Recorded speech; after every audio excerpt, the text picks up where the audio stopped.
Welcome to another episode of Real BMX Racing the podcast. Today's show is sponsored by Wrenchman Wheel Build, Answer BMX, Recycles Bike Shop, Extreme Squared, Eddie's Blocks, and a special shout out to Toby Henderson over at Send It. Today's guest is Nic Long. Nic, welcome to the show. There we go. So I guess our first question is, where did it start for you? Where did racing BMX start in yes, general? where did BMX start for you?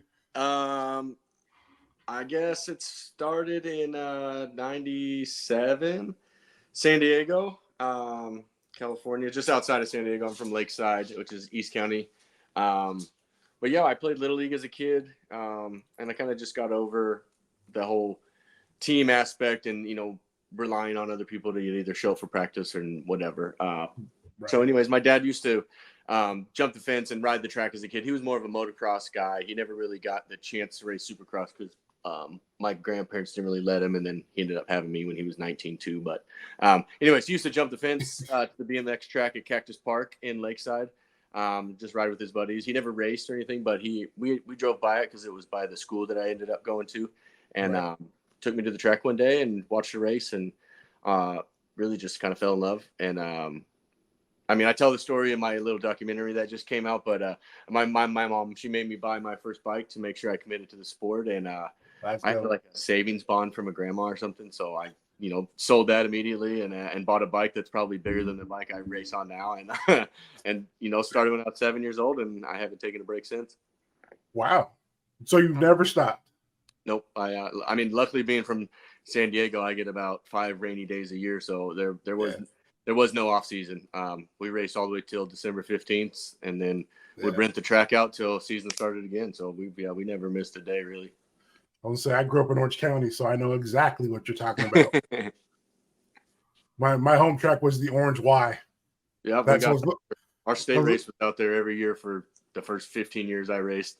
Okay, because I was like, people always know that track, and like Shannon was telling me, I think he was like, we all heard of it, and it was like one of the spots that everybody wanted to go to. I'm like, I don't even know why. It was just such a very popular track. Yeah, I think it was just kind of that was just kind of where all the the pros at the time kind of flocked to.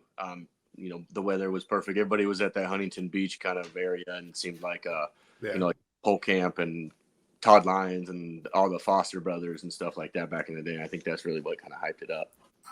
Okay. That makes sense. That and I think the one that scared me was, I think it was Cole Canyon, the one where like you can go underneath the bridge or something. Yeah, it was downhill. I went there. That was actually in 97. I went to the Fall Nationals that year. I didn't race because I had just started like the month before, but it was close enough that we went and watched. Right. And all that got us hooked too. But yeah, that was an awesome track. The big downhill dog leg with a gigantic triple step up into the turn, and before they tore it down, I was like just fast enough to jump that triple, and I think I was only able to do it on my cruiser at the time, but it was kind of an iconic track to be able to get the ride at the time. Wow, so you're one of the few that's actually raced class and cruiser. I rode cruiser for like 2 years and realized that only about half of the fast guys race cruiser in the class, and so I wasn't really doing good, even though, I thought I was doing good. I got NAG 5, quite a bit better than I was doing in class at the time, and, kind of caught on to the fact that I wasn't really racing the fastest guys. So I gave up on cruiser and focused more on class and open to just get more time on the 20-inch. Nice. So what brand was the first bike that you bought? It was a red GT Power Series. I think it was a double XL, and I was 7 years old. Also, by that time, they had sizes. I mean, when I grew up racing in the early 80s, and there was like one size bike for pros. That was it. Yeah. So I there was choices. I don't know. Because I ended up going to a junior or an expert after, racing for a couple months. Nice. Okay.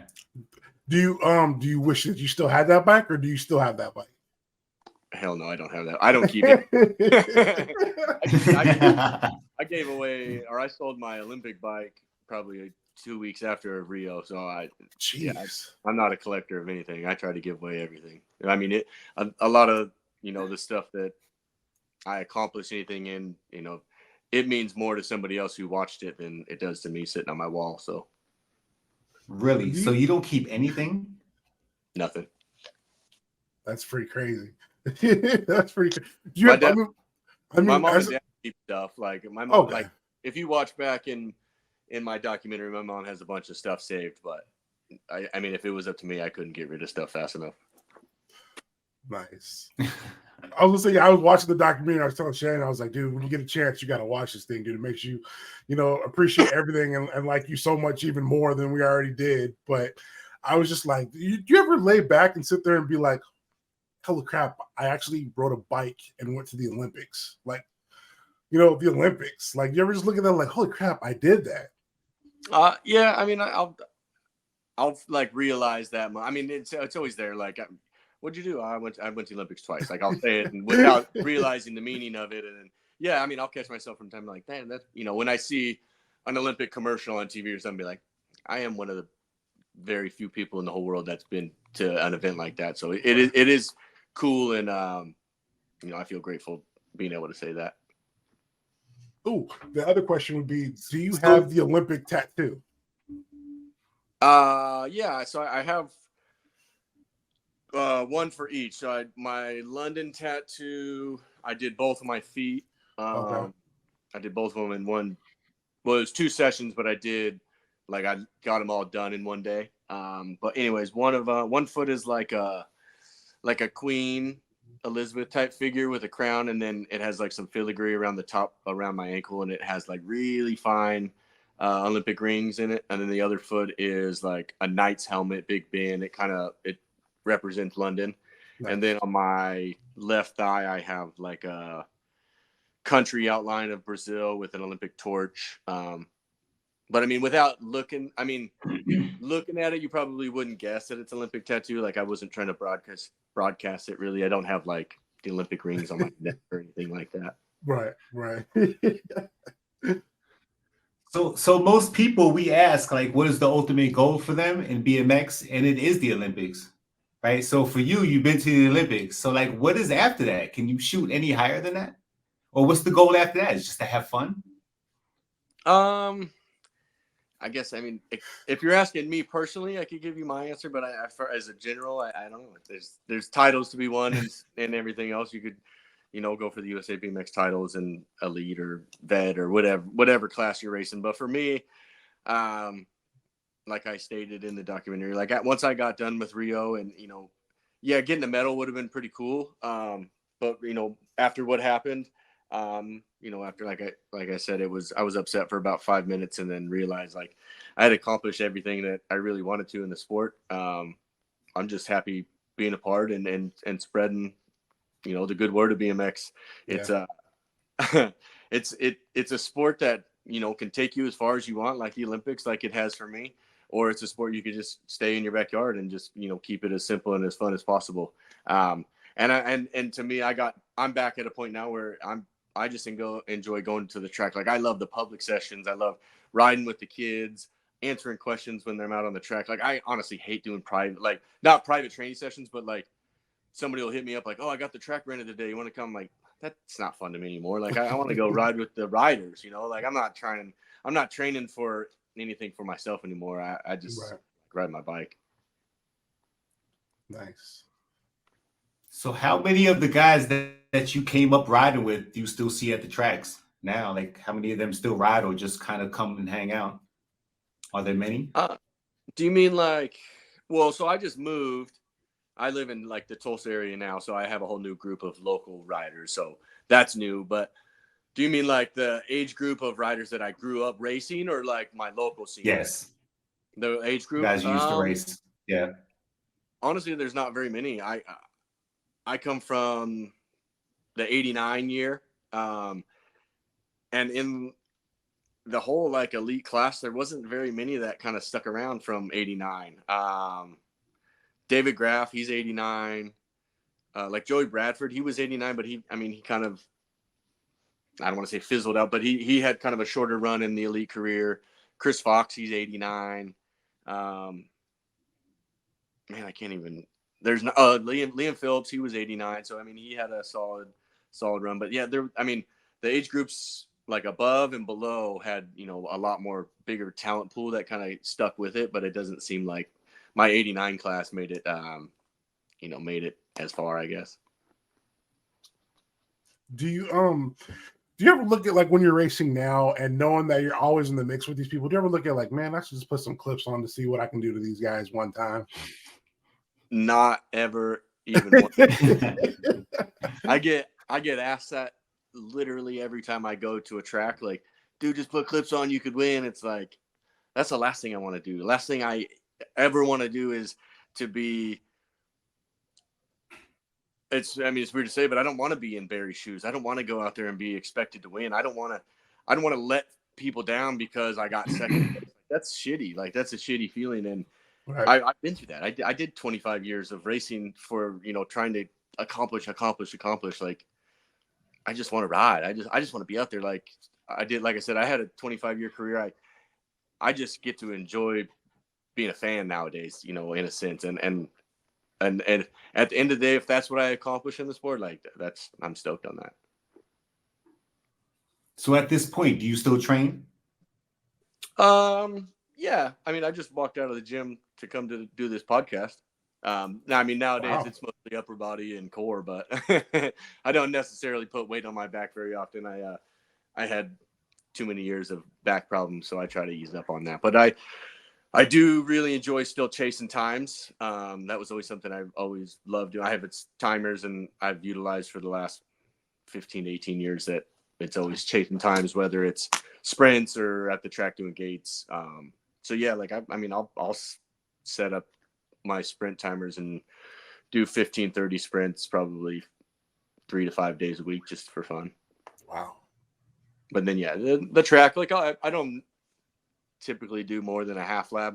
If I go do a session, maybe 2-3 half laps, but I like doing first straight still, really.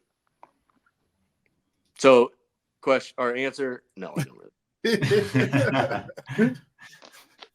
Man, out of all the tracks that you've been to, which one's been your favorite one?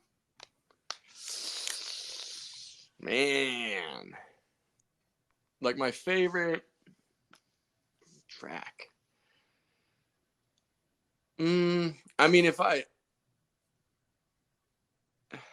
a hard question. My favorite overall race day ever in my career was the 2011 London test event.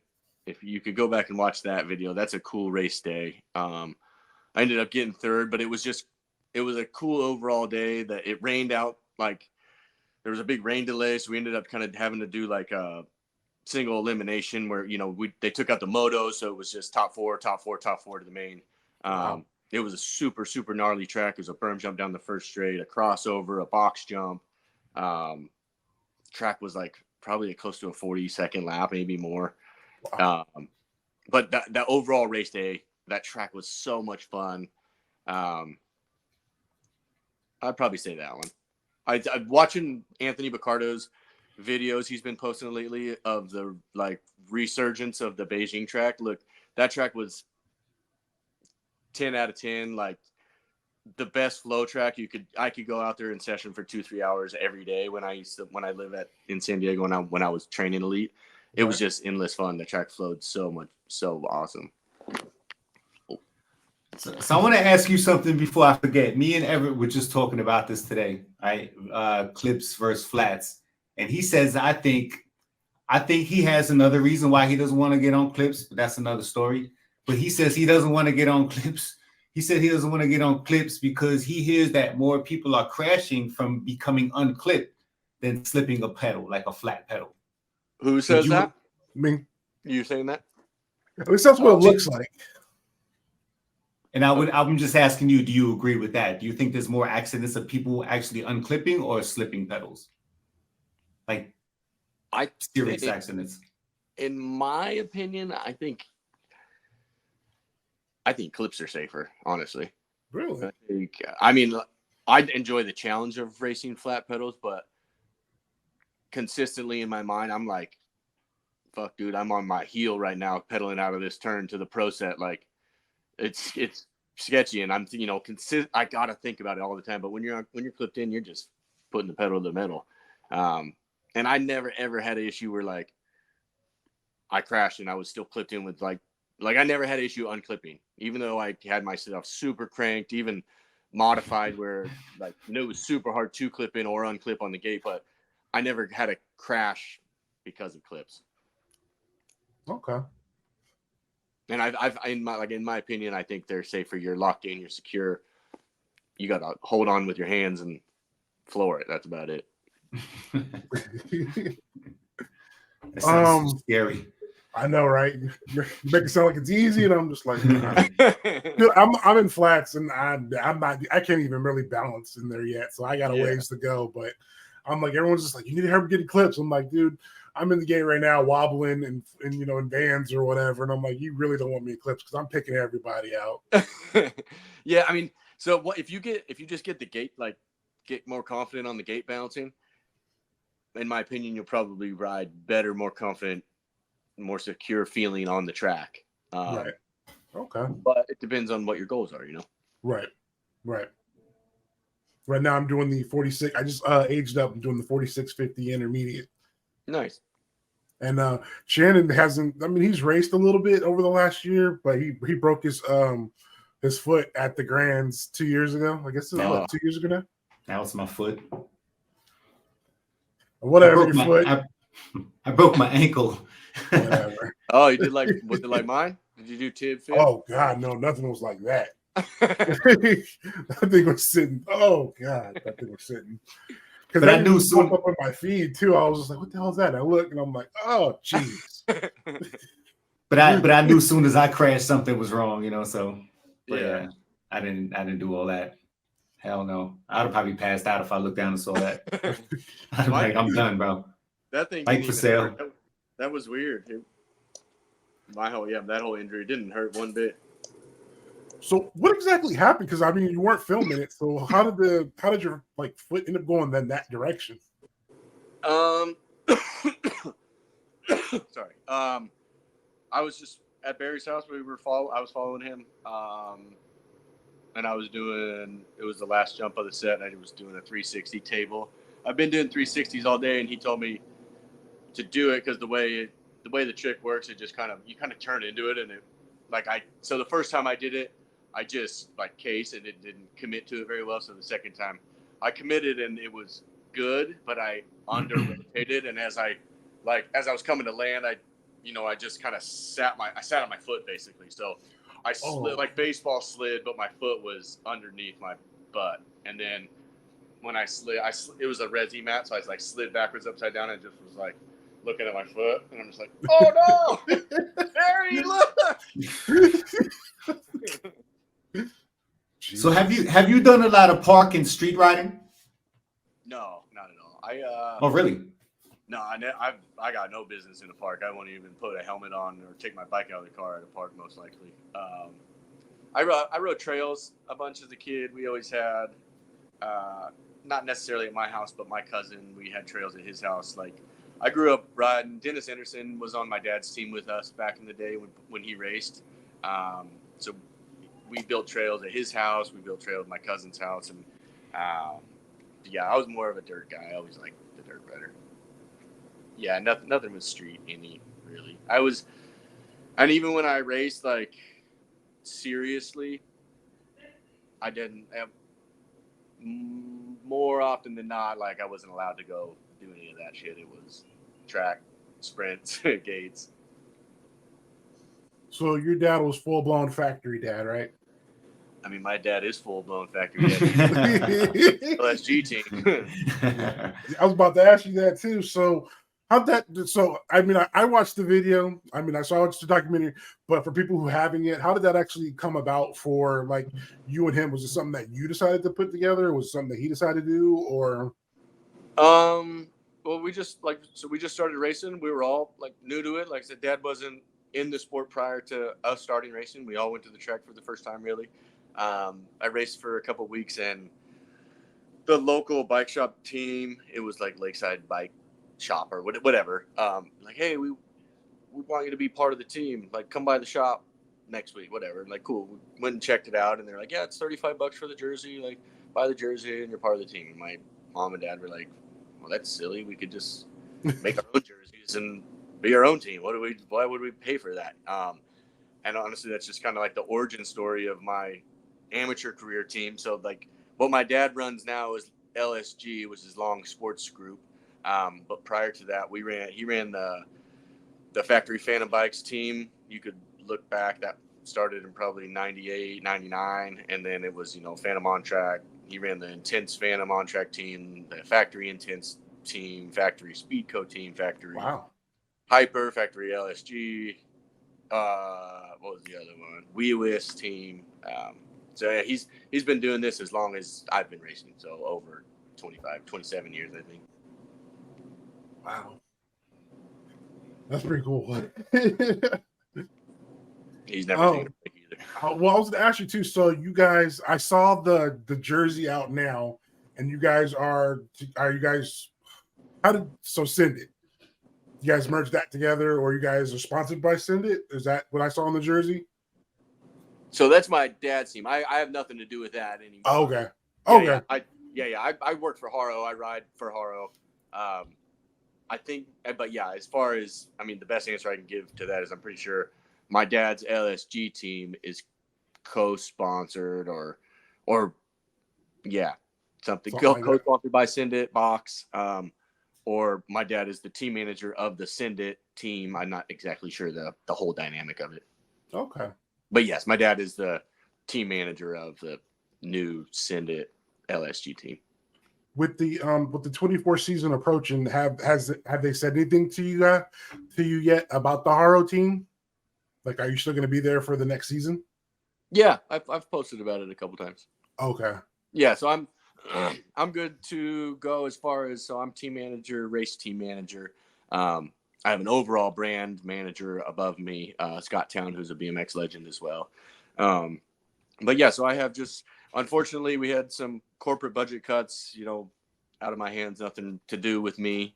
Right. Just came from overseas, who owns the company. And, unfortunately we had to, I don't know the total, but it was something, 6-figure number we had to cut from the budget. And so my previous boss was let go, and then the two elite pros, Cam and Anthony. So, I was the team manager of them this year and the end of last year. And, it was awesome working with them. And, but yeah, unfortunately budgets had to be cut, and it's just kind of how it goes. So, but I'll be keeping my team manager role, and we got a small amateur team together. Some same riders as this year, some new riders.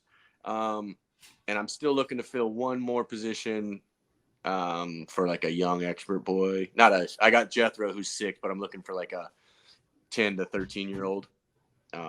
But yeah, we'll have a small amateur team. We'll keep our Haro race presence out there, and we're not a huge factory team by all means, but we're just trying to keep the iconic brand alive. And of course, I love being part of the brand and being associated with it. If you're looking for a 4650 intermediate, Everett might need a team, bro, because we don't want him no more. He's acting up, bro. I think they finally acting up. Damn. I mean, I had to let him know. Like, I'm Michael, they're Tito. It's just, that's what it is. When I show up, everybody knows, like, oh, there's Everett. And then when they show up, it's just like, oh, that's the team. I guess. But I bring the heat. Got to. Somebody's got to. You bring the meat.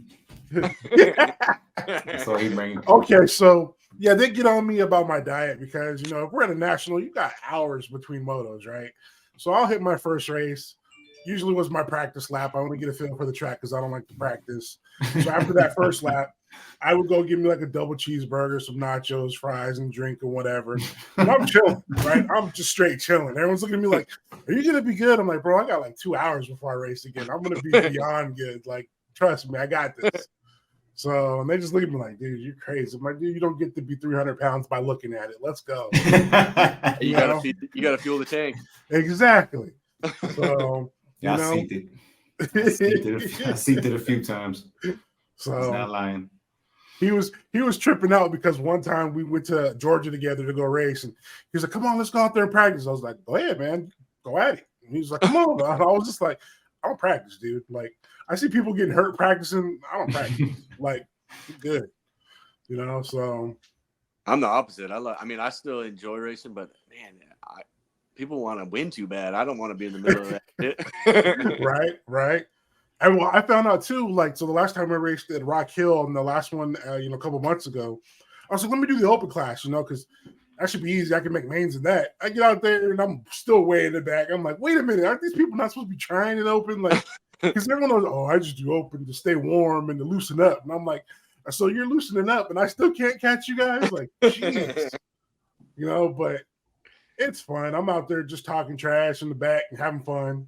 And that's what it's about. Like, I don't know. I've said it a few times, but it was like a lot of my amateur and, elite career was me trying to accomplish something for somebody else a lot of the time. And when you look back at it like that, you're like, damn, I'm proud of everything I did accomplish, and I'm thankful as hard as I pushed myself. But realistically, not being a very competitive person, like, I would have been cool just cruising back there and maybe making the main. Like, I just enjoyed I enjoyed being good enough to make it to the next event and to see my friends and to get to hang out, because that was the community I like. This is the community I like being a part of. And I needed to do good enough to be able to go to the next event. And that was how I got by as an amateur and, as even a pro sometimes. But like I said, a lot of the times I accomplished more things than I cared to, because I needed to for somebody else or to make it to the next step. But me as a person, I'm not competitive. I like I said, you see me in the back doing a 1-footer in the semi or at Grants at ROC, I gave my qualifying position away to Damien. I just enjoy being out there and having a good time. Yeah, I can imagine how much more fun it is to ride now, just not shooting for points or shooting for a plate or shooting for, an Olympic spot, or, you could just go out there and have fun, man. Yeah, it's stressful. It can be super stressful depending on, what pressure you put on yourself or what pressure is put on you. So it's nice not having that at all anymore. I mean, did your dad, or did you, as a kid, did you have a coach that put a lot of pressure on you?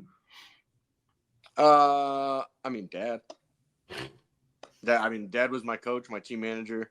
Wow. The one who paid for my races. So he was the one who saw me, made sure I put in the work every week to see that I put out enough effort to deserve to go to the next race. Whether or not I did good, as long as he saw me putting the effort it took to be able to justify for him to spend the money or to take the time off work, as long as he saw me putting the effort into, for him to justify that, I got the chance to do it. And ultimately that led to me being successful because I had to work so hard. But it was tough from time to time. He was never mean. He never yelled. He was never the guy who yelled at me at the finish line. He never actually probably said anything at the finish line. He was just there. And, when you came across the line in fifth or you gave up in the second turn because you weren't qualifying, you came across and you were like, damn, I shouldn't have done that. Yeah, yeah. Oh yeah, And that that was the. So like I said, it wasn't like a mean pressure or you better do good. It was, what needs to get done if you want to get to the next one.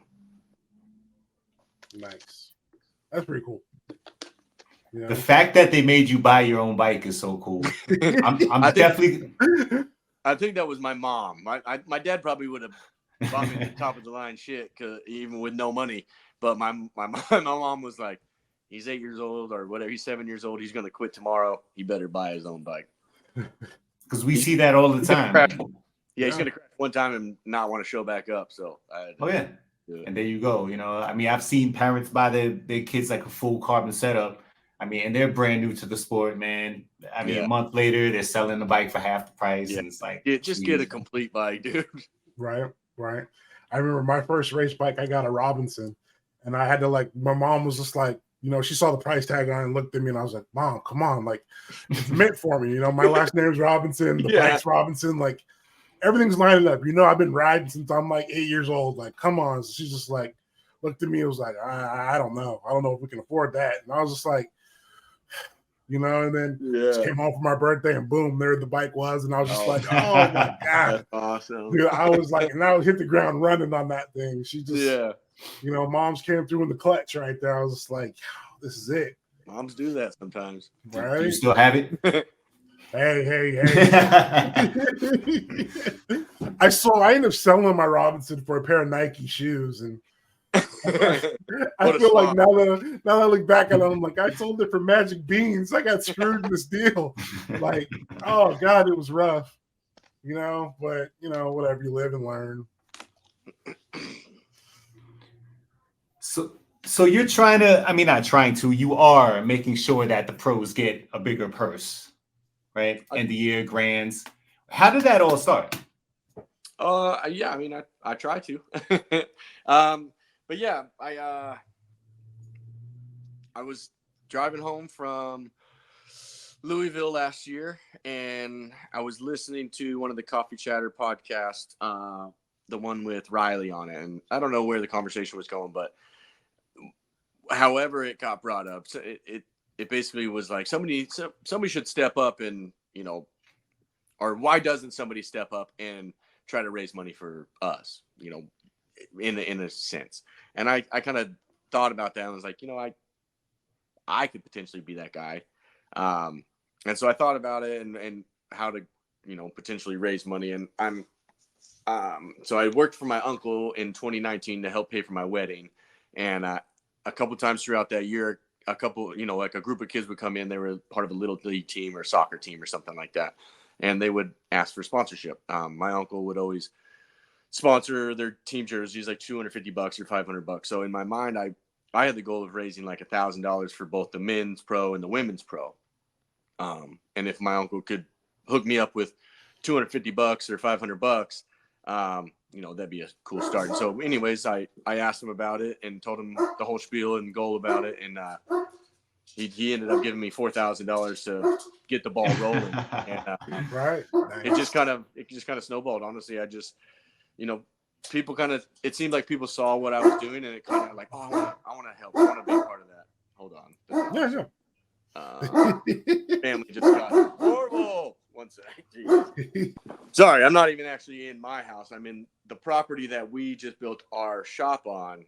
I'm in their house because we get a little bit better service. Okay. So what I was saying, what part of the story was I on?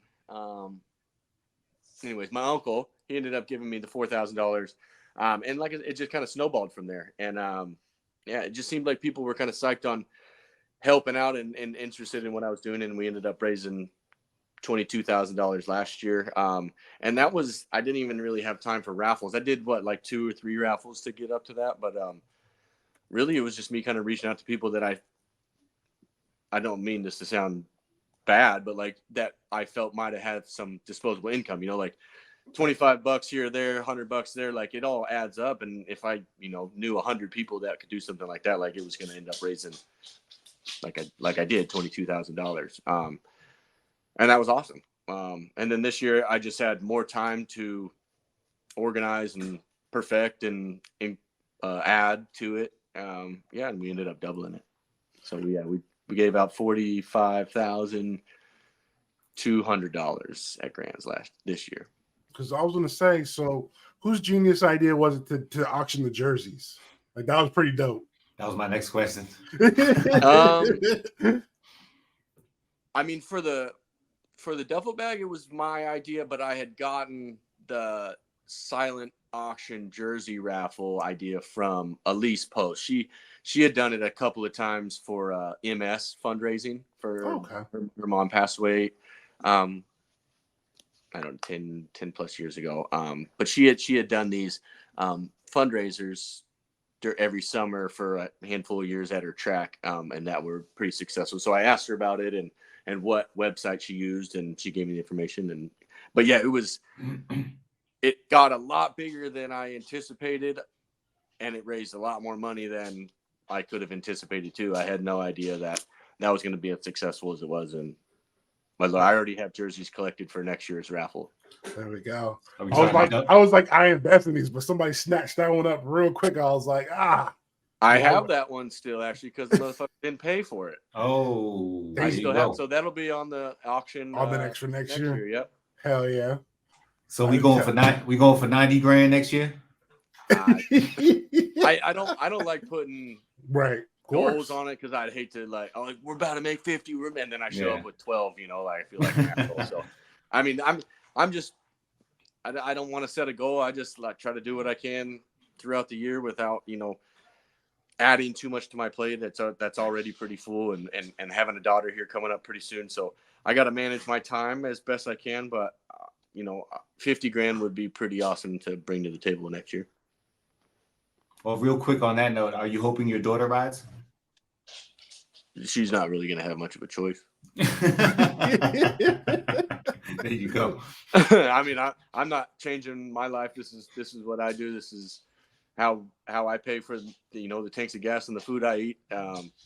So she's going to either be around watching or she's going to be on the track enjoying it. Very cool. That's pretty cool. Okay. So what was the most technical track that you've been to?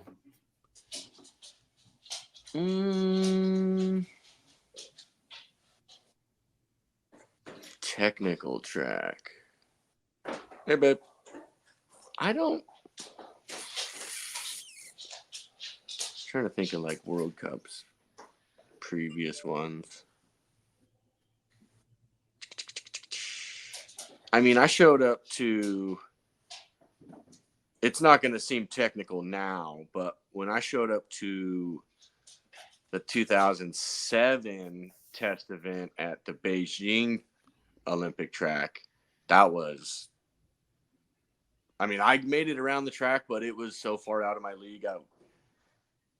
I was lucky to be able to, I somehow qualified through. They only took 32 out of time trials. So 200 of us flew out there for this test event, and only 32 people actually got to race each other. Wow. But I remember showing up to that track and just thinking like, and I was only 17. I flew out there by myself. My dad just put me on a flight. Like, this is, this, you want to make it to the Olympics? Like, we're starting here. We gotta get to these races. And I remember showing up to the track thinking like, I don't think I belong here. This is insane. So, but probably, at the level today, it's not a very technical track, but at that time I was out of my element.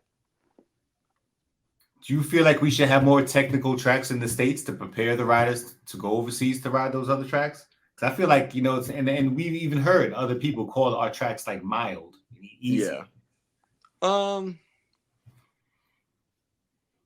I mean, I'm not going to say that you got to make every single track more technical. Like,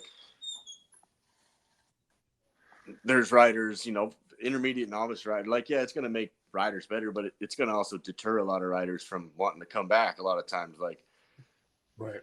Like even you, like Everett, if you started racing on a track that was super duper technical and you're just trying to balance in the gate, you roll down the hill and that first jump fucking bucks you, like you're probably not coming back next week. You know what I mean? Right. Exactly. So there does have to be a balance, but you also got to be, if you are going to be the rider that's willing to travel overseas and expect, you're expecting these tracks are going to be more difficult. You also got to be the rider that's willing to travel within our country to go to more technical tracks to prepare yourself for those races. So if you show up unprepared to a world, at the World Championships, it's because you didn't prepare yourself well enough prior to going, and you had opportunity to do it here in the U.S.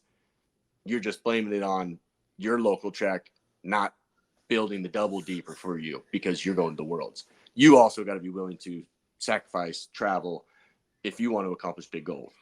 Right. So, okay. So then I want to ask too, your friendship with Sam Willoughby, how'd you end up meeting him? And like, was it just, you just knew from the beginning, this guy's going to be a dude that's going to be like a really good friend, or were you guys like competitive rivals for a while and it just became something? It was pretty organic. He's a little bit younger than me. I grew up super, super close with Elise. She raced my middle sister their whole amateur careers. So, they hung out, were good friends. So I've known Elise since she was probably 9 years old. Oh, wow. So growing up with her, just in the background, we relatively similar times. We started racing the World Cups, trying to make it the Olympic teams. We made the first two my Olympic experiences. We were on the same team. But anyways, so we're starting to go to these World Cups and World Championships, and she meets Sam, and it just kind of, he's this, who's this fast kid, blah, blah, blah. He wins the Junior World Championships. And he ended up moving over to San Diego or California. He lived with Chris Fox for a little while. And so I met him through being mutual friends with Chris. And then we actually hung out a lot. I dated one of Elisa's friends for a little bit when she went to college in San Diego. And so we, would hang out at the dorm rooms a lot. Yeah, I mean, I guess that's about as organic as it gets. And then, yeah, I would never call us rivals. He was better than me. Yeah. and you could ask him, even if I was beating him down a first straightaway, 9 times out of 10, if he was close, I'm yelling like, go, just take it. Because he was going to be the one who was going to hit me for a win, not being mean, but he wanted to win more than I ever did. So I was cool. Just like, dude, I'll follow you. I'll take second. No problem. So I would definitely say opposite of a rival. Did you have any rivals, or who were your rivals? I didn't care enough to rival. Like I said, I like being good enough to make it to the next race, but I was trying to be friendly with everybody and just have good relationships that last. But even if they're friendly, because of what KJ and Barry were promoting, I think it was last year before like the Rock Hill National, it was really cool. It got us like interested in like who's going to win, Barry or KJ, and we both saw them both train and just talking, friendly trash to each other. It kind of made it exciting, and just leading up to that national. We were all talking about it, and we were all watching. I mean, they basically kind of sold it like a fight, Yeah, right. Yeah. Man, and that's just promotion. That's cool in every aspect, and they did a good job at it. I hope they keep doing something like that. I don't know if Barry's going to keep going for a title. I'm assuming KJ wants to. He's only 31, so he's definitely going for it. I'm sure Emilio's trying to go for it again. So I hope, and especially in the vet class, not to say we don't take it serious, but we definitely have a little bit more time to kind of, it seems like a little bit more time where we can focus a little bit more on the fun stuff. So like we can do videos like that. We could, and the elites can too, but you just don't see it as much. I wish that like Isaac and Cam would promote like that, like head to head, like, wow, it'd be cool to see that and sell it like that. Right. But also it's also a lot of work to hold that kind of show, it's to act like that all the time. And then when you're just being real at the local track, they're like, oh, do you really hate that? But you're like, no, it's just for the fun. So it's kind of, it is cool. It is really cool to see like when they're doing it, but it's hard to live that the whole time. I imagine like a wrestler or UFC fighter, like that's a tough act to put on all the time. Right. I mean, so real quick, I talked about this before. And this was the race at Harvesty last year where Picardo and Wood was coming down that rhythm section, and Picardo flew past Wood and ended up getting the first place in the main. I guess it was on Sunday. Throughout the weekend, I saw clips of Picardo just like having fun. I mean, he was riding the line bike and just having a ball, and I seen the other pros, they looked a little more serious and focused, and Picardo just comes out there and just smokes everybody. And I just kind of had a feeling it was because he was just more relaxed and he was just kind of loose and just having fun, and you could tell when he rode he was riding like he was having fun and loose and, but strong still. Yeah. And I just would like to see more riders having fun. I just feel like they just, if you go to, and I get it, if you go to talk to a pro sometimes on race day, if they're about to head to staging, like, don't. Like, because they're probably, they might not even answer you. I had that done before when I like kind of just came back into the sport and didn't really know how serious it was. And I'm like, oh, this dude's a dick, bro. Like, why? I said something to him, he didn't even look at me, man. But then come to find out, it's like, bro, don't talk to them when they're like, focusing on their race coming up in 2 minutes or whatever. But it's just, when I saw Picardo having fun like that and then seeing him win in that fashion, because I know how fast Wood is, and for him to blow past Wood, you know what I'm talking about in the rhythm section. He just kind of, just like blew my mind, man. And just, it kind of brings me back to that. Just be more relaxed race days if you can, you know. Yeah, some people just have a zone, you know, like, I mean, if I could speak on behalf of like when I used to race Sam was the type of person where he was locked in. He would not, I was probably the only person that he would even talk, like answer back on the hill behind gates. Like if you asked him what rack you were in, nobody else is getting the answer from him, probably besides me. Really? Wow.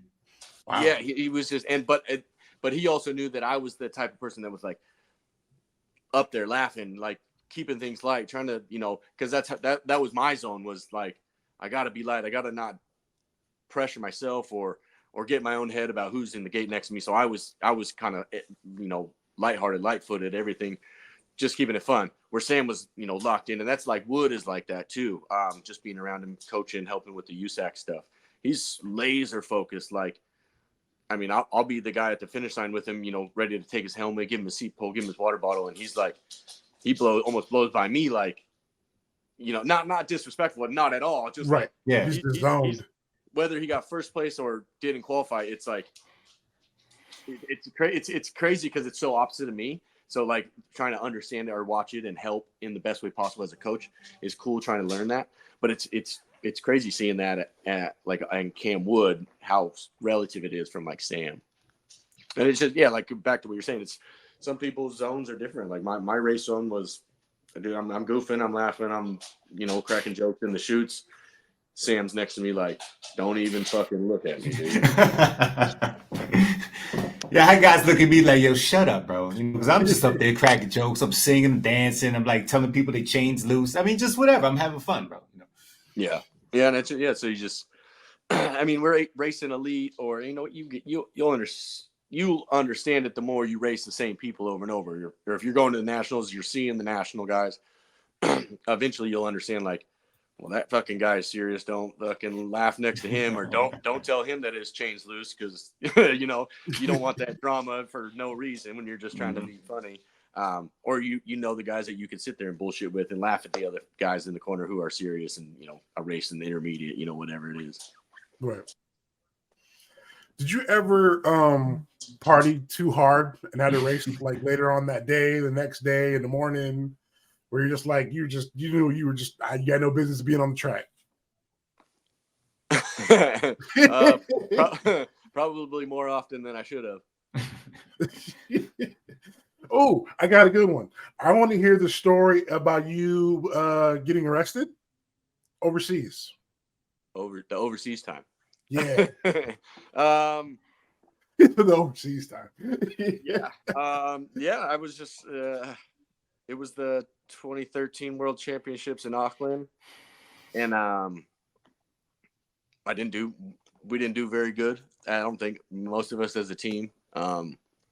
And I don't know at that point in my life or what, but I remember it like thinking about this, or I don't know if I saw it in a movie or what, but somebody like walking over a parked car. And I just thought it was hilarious. And so whatever, didn't do well at the race, got on a good one.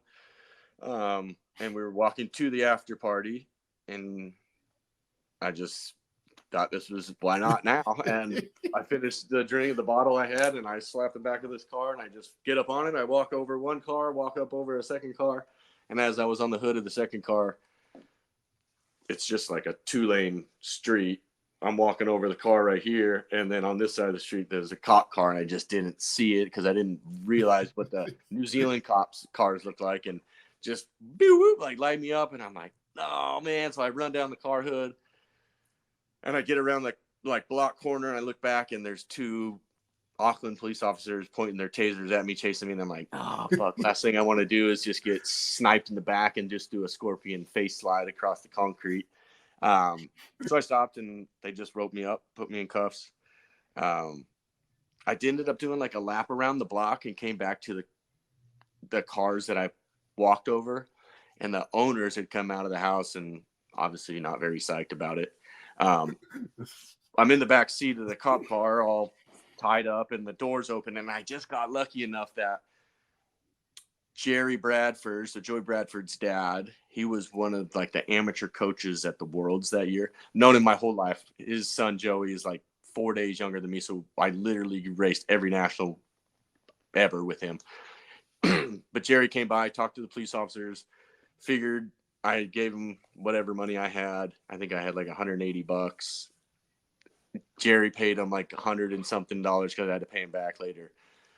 They still arrested me. They took me to jail, or the drunk tank, and I was in there for probably 7 hours or so. It was, I remember being freezing in there. I just had like a button up, like dress shirt, and I'm in my shirt, just like freezing to death. And a funny story about it, I remember being in the cell. I don't know if any of you guys would know this, but there's a YouTube video.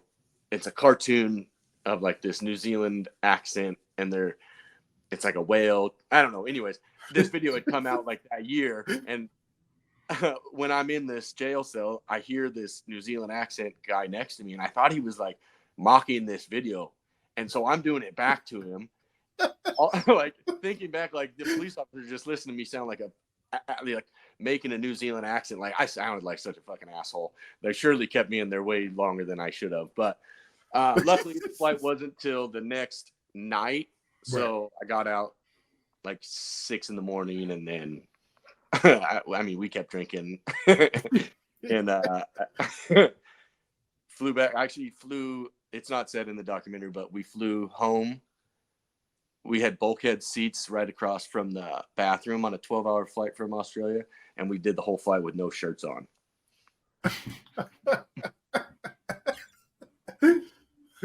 That's crazy. So yeah, that was that story. Nice. Are there any more? No, that was good, bro. Yeah, I'm sure. It's funny.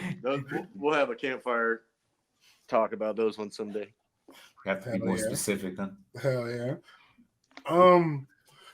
So you end up going with your dad's team and everything. Was there ever, was there ever a team that you wanted to actually do? Was it Haro from the beginning? Was it Elf? Was it Robinson? Was it GT? Was it, what was hot back then? Like what was your like end game for what you wanted to do once you were like, I want to be on this team. I want to race with that bike. Yeah, there was like, initially the team goal was like, we're going to start this team and then with hopes of like going to a bigger team. What ended up happening was our team got big and my dad won a bunch of national titles. But there was a time, probably, from the time I was like 9 to like 12, 13, like I really wanted to ride for like the Powerlight team or they were always big rivals like Redmond and my dad. So I wasn't like even allowed to consider like racing for Redmond, but Powerlight was a team I really wanted to ride for as a kid. I really wanted that monocoque frame that they had that with like the Powerlight logo in it. I was never at the time when it was hot, I wasn't big enough to ride that bike. So I had the Expert XL size, whatever. I was going to say their bars. I've never seen other bars. Like, their grips with like the bars are curved. Dude. I won my first amateur title on, Fly remade the set for Donnie. And I won my first amateur title on the Power Bin bars. And I did used to race the original Powerlight ones as a kid too. Because I was going to say, now that they're back, I'm like, are you guys going to bring those bars back? Like, come on. Them things will fly off the shelf right now. I don't know. I wonder how they would go if they brought them back. Right. I guess we're just different now. Now it's like the straight bar is like what's selling, it seems like. So also, go ahead, Shannon. Now, I was going to ask with teams, when you're like no longer riding for one team, how does a rider go about getting on another team? Is that something, should they go and approach the manager to the team, or should they kind of sit back and just produce results and hopefully that team approaches them? Like, is it not a good thing to go to a team and ask them for like a spot, or is that the thing to do?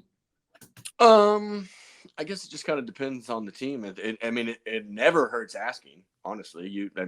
The worst anybody's ever going to say is no, But yeah, I guess it depends on the team. Like a team like my dad's team, he'll seek out riders. He watches, similar to me. I mean, I try to be similar to him, but when we're at nationals, like we watch races. I'm just a fan. We watch, especially main events, like we're watching all the races. But so doing that, you kind of follow and watch riders progress throughout the season. And so my dad's really good at that. He's always been really good at that, so he'll get a kid that he's, watched at a couple races at the beginning of the year. That's, a 4 or 5 guy. And he's like, he sees something in not just he, but a rider like that. And he could help and, mold that rider into basically what he was able to do with me, let's say, or like Drew Polk, where, he's helping out like that. And so there's teams like that. That team is also another team where you could like reach out, like maybe my dad's missed you and like, hey, this is what I've accomplished. I've done well at these races. Like, sure. Let's put you on the team. We'll give you a shot. Like my dad's really into like the team, the competing, like he does the team sheets and all that. Okay. And so it just kind of depends on what a team is looking for. So my dad's team being like that, the way I run my team, I'm not necessarily like, I get asked a lot like, hey, can I be on the team? And I'm like, my team, like I said, I watch so many riders and I've kept track through this year. Like this rider would be a really good representation for what I'm trying to do for the team. Right. So I mean, I unfortunately do have to turn down a lot of riders and I'm just looking for a rider that fits in what I feel like the type of rider I'm looking for, I guess. So, I mean, at what point would you approach them? And would you approach them if they're riding for another team? And I'm asking, like, when would you approach them to make sure another team doesn't snatch them up before you do? You just ask. I don't know. I guess with for example, like the Custers, when I got word that our girl within that like age range was going to leave the team this last year, I wanted to keep somebody in that same age class that I could help potentially make it to, an amateur title, to help potentially do well at World Cups, to potentially make an Olympic team. I wanted a rider in that age range that I could potentially help. And so when our rider Darren wanted to leave teams, wasn't going to work out with the team this year, I then reached out to Mia and her dad and said like, hey, what are your guys' deal, or what's your guys' goals for next year?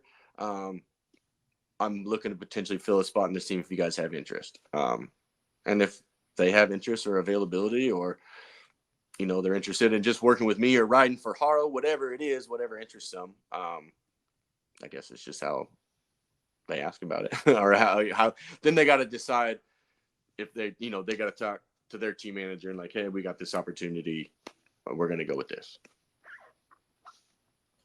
And how many 17 to 20-year-old riders do you have right now? Just Ethan. Okay.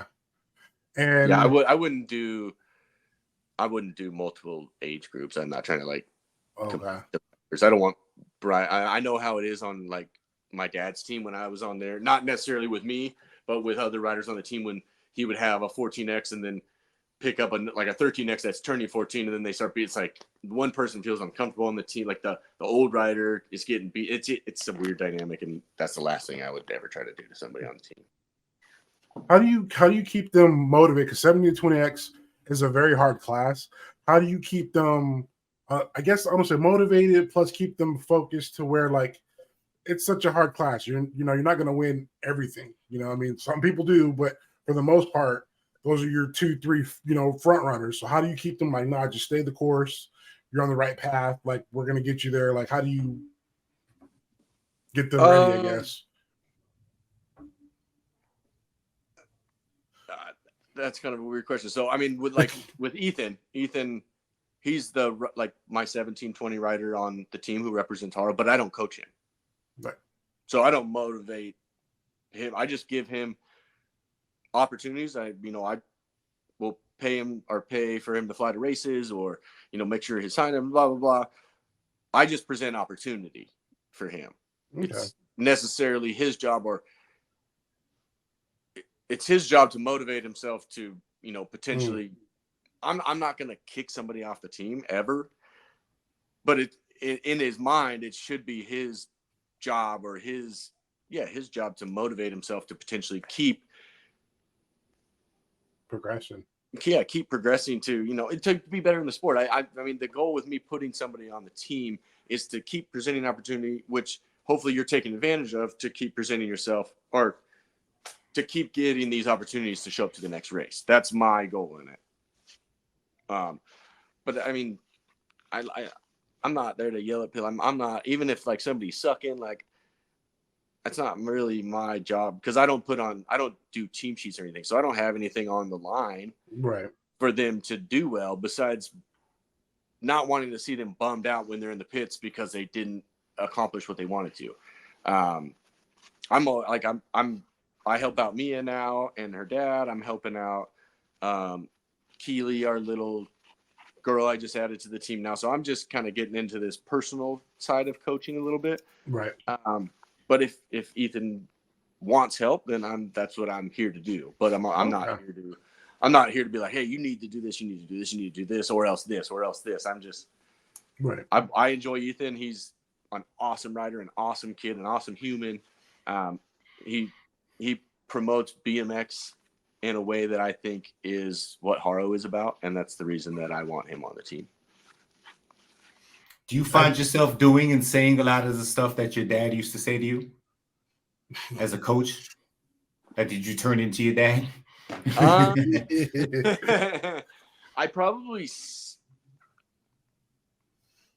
don't know.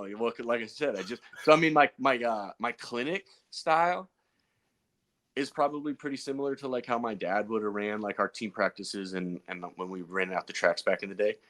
That's probably pretty similar, if not straight out of the textbook, a lot of it, with the way I interact and the way I talk to the kids, especially when they're putting out the effort. But as far as like my coaching, like personal coaching that I'm starting to do, I don't know. Like I said, it's weird because I'm not super competitive. So like I'm putting in as much as I'm receiving from the rider that's getting the coaching. So if somebody's on me like, hey, I'm getting these times, I'm getting better, like what can I do? Then I'm feeding into that. I'm giving it that much effort back. But if somebody's just like, I rode good at the track today, then I'm like, cool, man, did you have fun? You know what I mean? So it's just and that's how I work too at the clinics. Like if I read the kid and they're just, my mom dropped me off here, then I'm going to teach him like that. But if there's the kid that's attentive, that's asking questions, then I'm going to give him that hyper focus coaching that I would have gotten because I was that kid that was trying to learn, Right. That's pretty dope. So, all right, what's your favorite movie?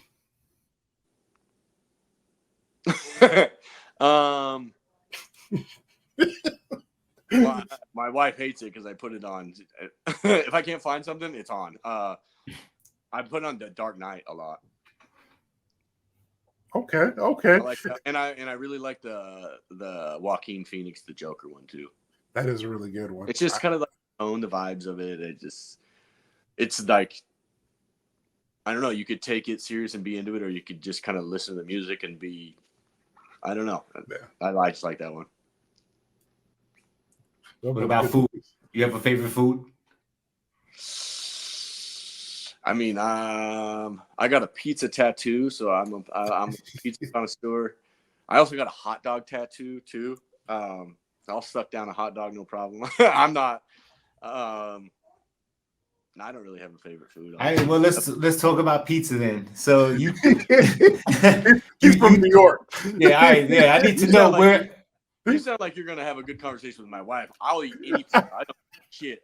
Oh, really? My wife, she's picky about pizza. All right. I was gonna ask you where besides New York do they have the best pizza? Dude, I'll eat Little Caesars every day. You got milk and cheese on bread with sauce, I'm eating it. Right. Yeah. I'm like, yeah. Now you guys gotta be wanting pizza.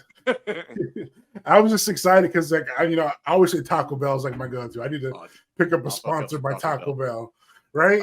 I love a TB sponsor. Right? And I was telling my girlfriend the other day, I was like, it's probably too much today. She's like, where? And I'm like, well, let me tell you what I had. She's like, what you have? I'm like, they brought back the double decker. She was like, of course. She's like, of course you did. Of course you did. And I'm like, yeah. I'm like, it's expensive for them now, but they're there. Like, so, but yeah. When you were in your prime, how often did you train? I've heard from guys training every single day. Did you train every day?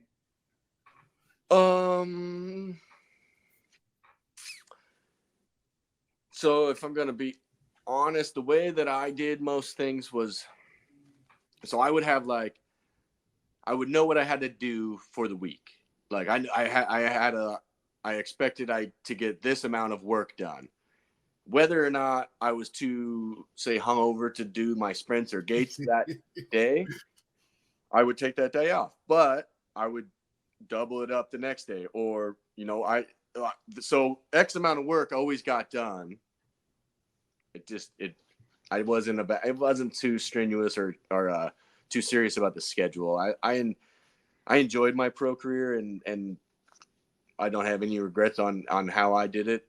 And I had a good ass time, and everything I got from the sport. So, yeah, yeah, there was definitely days I missed, but I mean, there was weeks I did work every single day, even if it was like an active recovery day. But I mean, the short answer was probably, yeah. I mean, I would work 7 days a week, and if you did it total, wow, that was what I did. That was what I got to do full time for over a decade, 15 years probably. Wow. I still do, I guess, but nice. I don't train like that. What? Yeah, all right. So when you do sprints, I'm just getting back into the sport. Like I said, I raced in the early 80s. When I did sprints, I would put on the harder gear, do a bunch of sprints and then throw on the lighter gear when it was time to race. Only one person I asked about that did that. Everybody else is like they ride what they race with, and they, that's what they it's just one gear all year, all tracks, sprints, whatever, pump tracks, is that one gear. When you do sprints, would you ever bump up the chain ring in the front just to give you a little extra so you could bump back down and feel a little extra power or speed? Or the only time I did that was probably the 6 months I worked with Sam when I coached with him. But okay. I hated that shit. I like going and changing shit all the time. I hated doing that. I raced what I practiced, what I trained on was, I was pretty exclusively 44, 16, 175 cranks and a big ass tire. And then if I ever changed anything, it was real. I obviously messed with stuff. I had a gate at my house, so I would try this gear.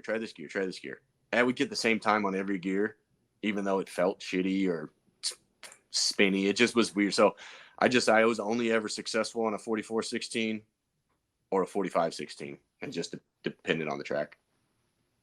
And do you work on your own bike? Yeah. I almost, especially in the World Cup stuff, I didn't want to ever have the excuse of, the mechanic didn't tighten my shit. I would rather be like, what an asshole, I didn't tighten my shit. So I almost exclusively never let anybody touch my stuff, just for that reason. But I enjoyed working on my bike. I was the kid that watched my dad. That was at the time where you had to beat the headset in. You had to, and I loved that. I was like, oh, he's getting the hammer out. He's got the 2x4, and I just thought that was so much fun. So I'm just smashing the bottom brackets in, and still to this day, there's almost not a time where I don't pull out power tools to work on my bike. So I went to the shop the other day, man. That's funny you said that, because I got an old school. He's not old, but he's an old school mechanic, So he's putting on a rotor for my disc brake, like a used one, that he thought I don't know the difference between the different rotors and the different pads, the resin pads. I don't know much about disc at all. I only ran a year, and I hated them. Yeah, I have to kind of because my frame. But anyway, so he puts on the rotor, and then he takes a big ass adjustable wrench, and he's bending the shit. And I'm like, I was like, yeah, bro, that's what you're supposed to do, man. You know, I just felt good having him do that. Like, you know, if you break out an adjustable wrench and you're bending my rotor, you know what the fuck you're doing, bro. Like, you just, you know how to work on shit. You know, so I felt comfortable, man. You know, so I don't know. It's just that was a short, quick story, man. But only the old school guys do that, you know. Yeah, that's how dads do it. Yeah, right. Exactly. Right. That's how we did it. So yeah. Yeah, I mean, Now I have a couple other questions. So when you're on the gate, do you watch the light or are you listening for the beat? I do watch the light. I can't tell you that I could ever remember it like seeing it turn red, but that's when I react. So it's probably a combination of both. Like I focus on it, but I probably more so react when I hear the beat. And it's always been like that. Well, I mean, I grew up an ABA kid, so we didn't have the beeps originally. It just kind of fell at the end of watch the lights. It would fall on watch. So the beeps it's still kind of weird to me, but I mean, I probably hear it over seeing it if I actually were thinking about it. So were you able to slingshot out the gate? No way. Early on? I had a gate in my house and practiced it for months. Never could figure it out. I flipped the gate so many times, could never figure it out.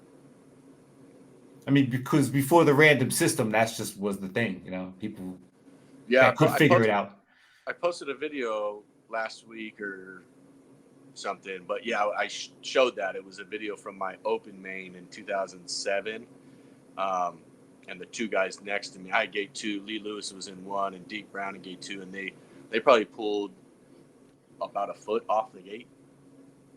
I saw that. I saw that video. Yep. Yeah, so I think that's it, bro. Thanks for coming by, man. Really appreciate you, man. No problem. I'm happy to get on and chat. Like I said, I'm just definitely a BMX kid through and through. So are we going to see you at Blue Ridge?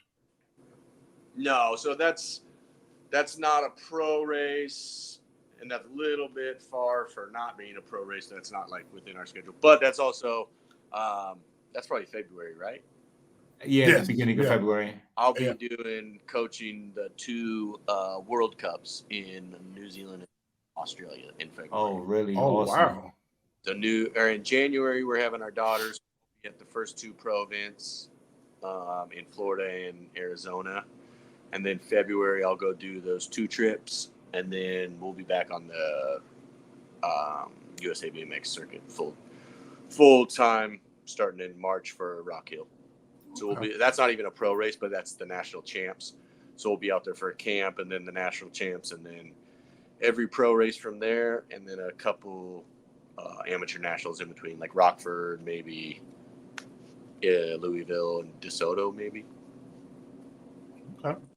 DeSoto's got one again. Nice. But yeah, we're not missing much having this baby. She's going to be around at the races with us, and Lindsay works with me, so we'll be there. Oh, also too, I know you photograph at USA BMX.